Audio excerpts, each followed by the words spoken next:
survient l'annonce symbolique. Ça se passe mal. Elle n'en a plus pour longtemps, quelques heures tout au plus.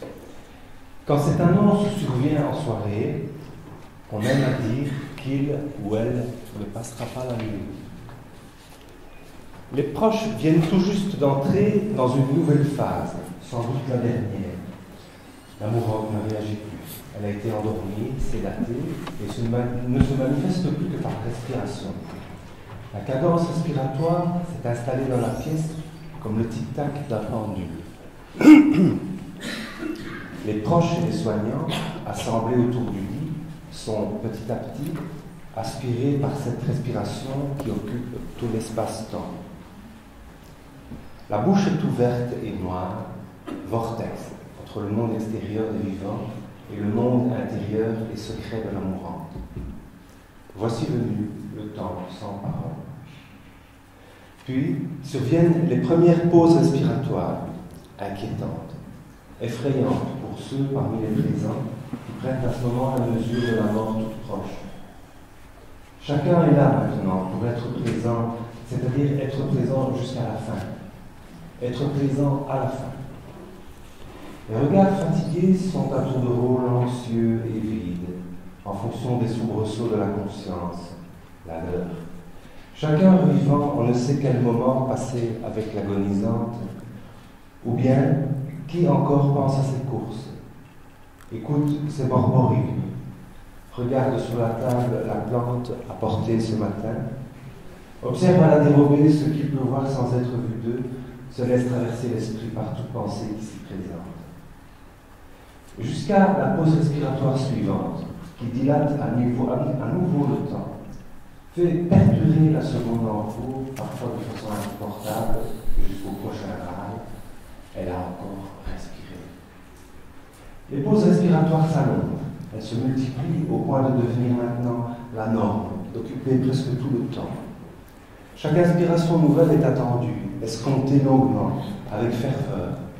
Elle survient avec soulagement, prouvant que la morte est encore en vie, qu'elle est encore parmi nous, et que n'est pas close l'ère qui marque son existence sur la terre depuis le tout début, au temps de son premier vagissement. Qui donc, parmi les présents, était présent ce jour-là? Cet ancien jour révolu qu'il a vu naître. Personne. Le public autour d'elle a changé. Il a été entièrement renouvelé entre-temps. Et moi donc, quand je mourrai, comment ça se passera? Qui sera présent parmi les présents d'aujourd'hui? Moi, bien sûr, je serai présent le jour de ma mort. Qui d'autre? Bon, je repenserai à ça plus tard. Mieux, je verrai bien.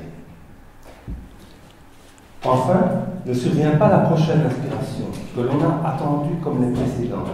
Elle n'est pas venue, et on a scruté la morte, surveillé toute contracture, toute esquisse de nouveaux mouvements respiratoires, de respiration ultérieure.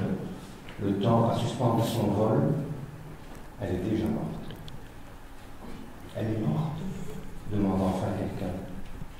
Personne ne répond. Cette fois, je crois que ça y est, dit un autre très bas, voix blanche, sans regarder personne. Le décès n'est donc pas une action, il est attesté par un manque, par rien. Plus rien, après. Très vite, la mouloute des présents rend l'angoissante magie de cet instant unique, car qui peut le supporter? Révoquant le charme en faisant quelque chose, afin d'échapper au non-être de la mort qui l'a environné. Souvent, cet activisme consiste à saisir son téléphone portable pour avertir du décès. Cela réintroduit le temps chronologique. C'est à ce moment que le fils d'Aline m'a dit tout bas, comme s'il faisait une possible découverte. Dans le fond, la mort, ce n'est pas le contraire de la vie, c'est le contraire de la naissance. 2 heures plus tard, à chacun des visiteurs qui pénètrent lentement dans la chambre, elle apparaît tel un sphinx.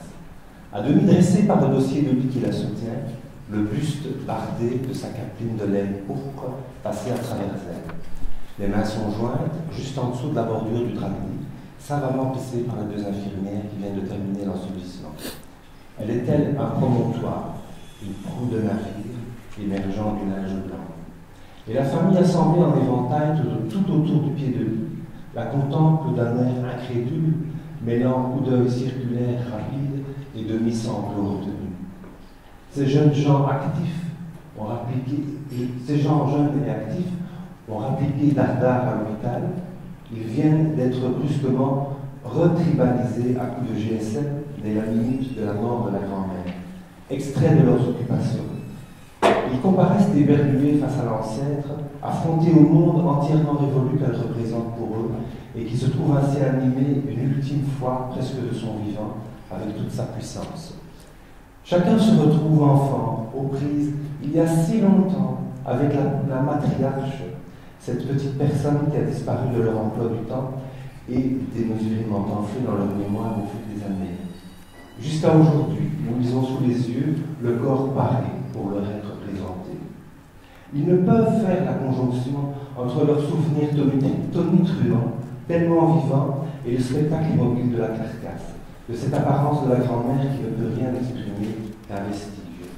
Et cette discordance vertigineuse leur fait inévitablement évoquer un instant leur propre finitude, la nôtre à tous, et ils pleurent un peu. Où ils sortent. À l'extérieur de la chambre, quelqu'un s'est enhardi à nous demander ce qu'il faut faire. On parle des démarches, des délais, des possibilités. Retour du corps à son domicile, à celui d'un des enfants, ou plutôt translation de ce corps vers le funérarium. Oui, c'est plus pratique. Enfin, le fils réinvesti par sa douleur regagne la chambre. Petit hochement de tête, clin d'œil rapide et quelques mots pour nous remercier. Qu'avons-nous fait? Merci de quoi?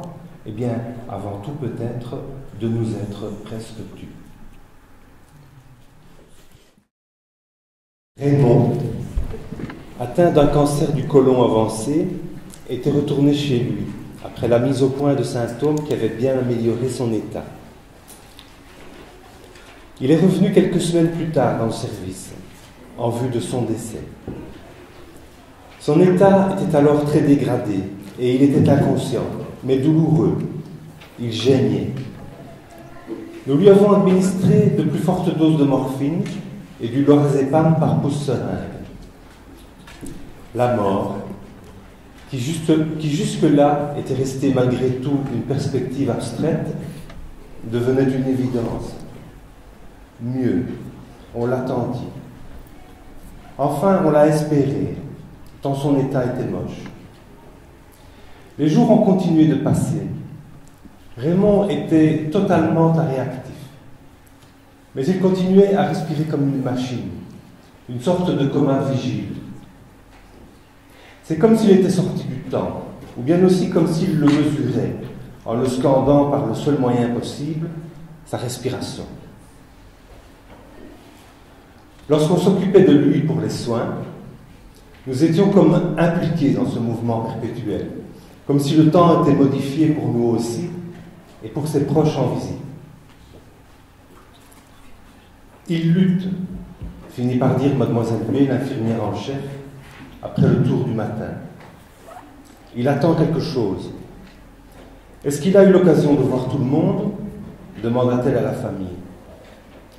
Hésitation gênée. Il y a son petit-fils, répondit l'épouse. Il l'aimait beaucoup, mais ils se sont disputés il y a quelque temps déjà. Vous êtes d'accord pour qu'on le fasse venir? Oui, pourquoi pas, on peut toujours essayer. Il a fallu faire des recherches, car le jeune homme avait quitté la ville pour on ne savait tout. C'est la gendarmerie qui a fini par nous communiquer sa nouvelle adresse. L'infirmière chef lui a téléphoné pour expliquer que son grand-père était à la dernière extrémité. Et il a accepté de venir tout de suite. Lorsqu'il est arrivé, mademoiselle B l'a introduit dans la chambre et au bout d'un instant, elle a fait sortir tout le monde. Il est resté seul, assis au chevet de son grand-père. Celui-ci, anesthésié par le somnifère et la morphine, n'a rien manifesté quand le petit-fils lui a parlé en lui tenant la main. Au bout d'un moment, Il est sorti de la chambre très ému et est resté dans le couloir pour s'entretenir avec la famille. Un quart d'heure plus tard, Raymond avait rendu son dernier soupir. Je n'étais pas présent à ce moment-là. Le surlendemain, je m'en fus rendre visite à sa veuve chez elle. L'enterrement aura lieu demain et vous êtes tous les bienvenus, me dit-elle. Puis elle continue, disant, en tout cas, c'était incroyable comment il est mort. Juste après la visite de son petit-fils. Tu aurais pu voir ça, me dit-elle. Vraiment incroyable.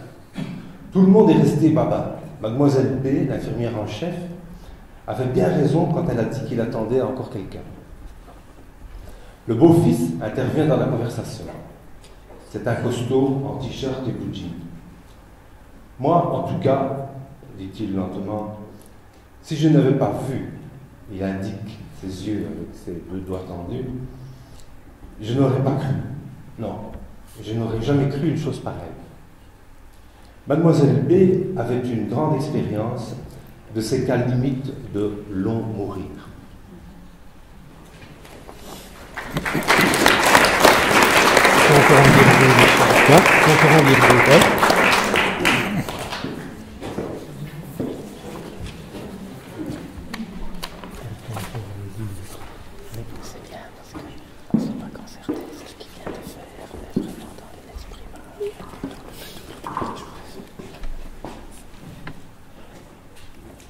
Alors l'histoire suivante s'intitule « Je vous le répète de sa part ». Vous allez comprendre pourquoi.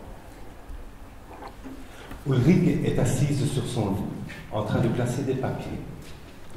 Son statut d'isolement propre va être levé, car sa numération de leucocytes a bien augmenté depuis la dernière chimiothérapie. Elle est allemande, elle a environ 60 ans, mêle avec bonheur, spontanéité et élégance, et parle le français avec un petit accent teuton que j'apprécie beaucoup. Durant cette année, elle a fait plusieurs allers-retours dans le service de cancérologie pour soigner la vilaine maladie hématologique qui va bientôt l'emporter.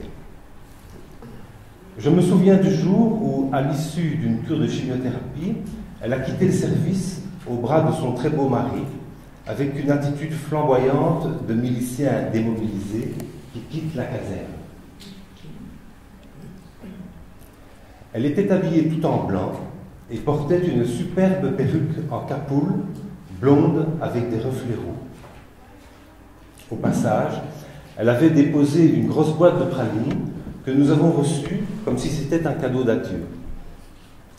Elle nous avait embrassés de manière démonstrative. Oui, tout allait bien aller maintenant et elle nous donnerait de ses nouvelles. Lorsqu'elle est revenue dans le service pour un bilan, je suis allé la saluer dans sa chambre. La porte est ouverte. Je suis entré sur la pointe des pieds.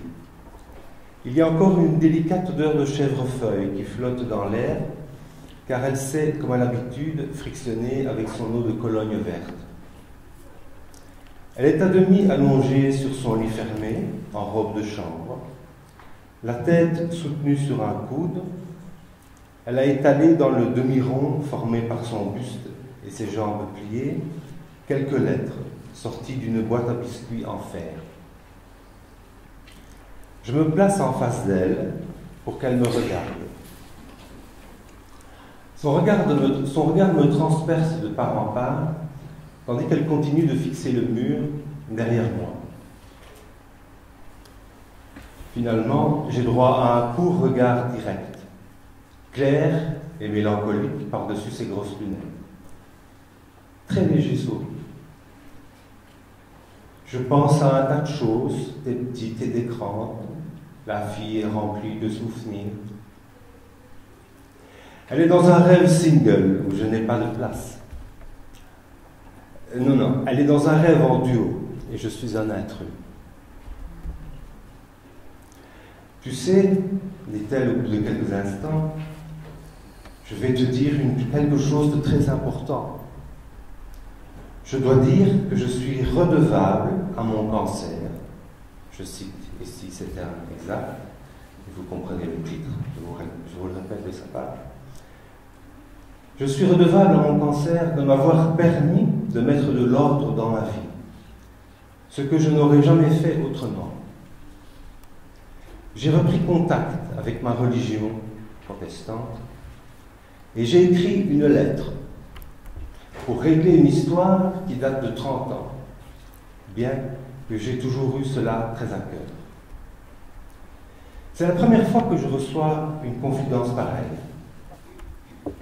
exprimée en termes si tranchants. Je suis redevable à mon cancer. C'est sans doute bien d'affaires de cœur qu'il s'agissait, mais elle ne m'a rien dit de plus. Elle me fixe un instant avec cet air vainqueur que je lui connais, puis son regard glissant derrière moi redevient lointain et son sourire fait place à un masque sérieux. Je perçois son léger malaise, car elle regrette sans doute déjà de m'avoir parlé de ça. Après un instant, je réponds, à propos du cancer dans sa vie, qu'elle seule est autorisée à dire une chose pareille. Cette réponse m'apparaît un peu bête, dès que je me rends compte qu'elle s'en fiche. Je me suis encore risqué quand même à lui demander si je pouvais répéter cela, peut-être à d'autres malades. Elle m'a regardé sans comprendre la portée de la question, relative bien sûr à son état de santé précaire, et m'a répondu « Bien sûr !» avec enjouement. Je m'aperçois qu'il me manque une feuille. Il reste quelques lignes sur la, sur la troisième feuille.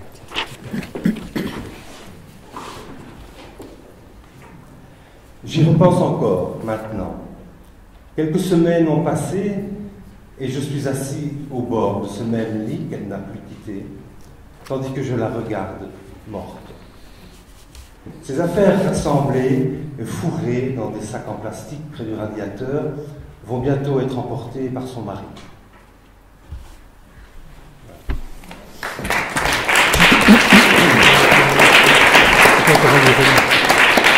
Tu ne veux pas la garder pour le début.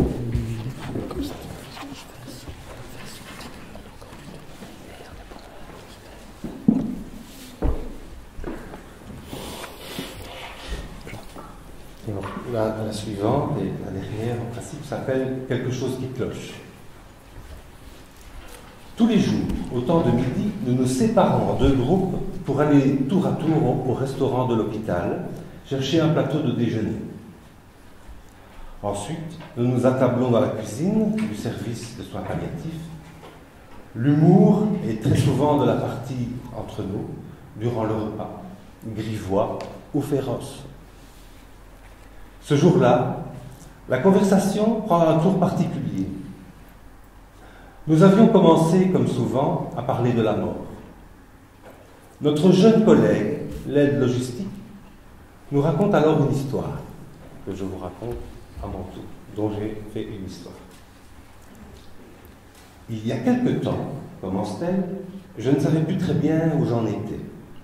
C'était au moment de ma séparation, et j'avais souvent le cafard.